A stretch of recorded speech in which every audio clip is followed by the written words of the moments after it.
Mi smo se potrudili da u ovaj prostor donesemo dela koja prikazuju rusku umetnost od sredine 19. veka do 80. godina 20. veka.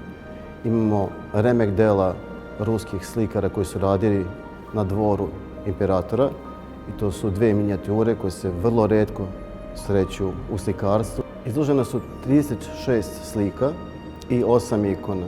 Važno je reći da je ovo jedino mesto na svetu osim Rusije gdje mogu da se vide danas originali ruskih klasika.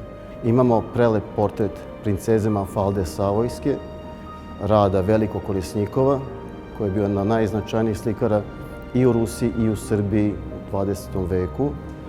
I imamo fantastičnu suprematističku kompoziciju Ivana Kudrjašova i remek delo ruske škole pejzaža, to je slika Potok Velikog Žukovskog.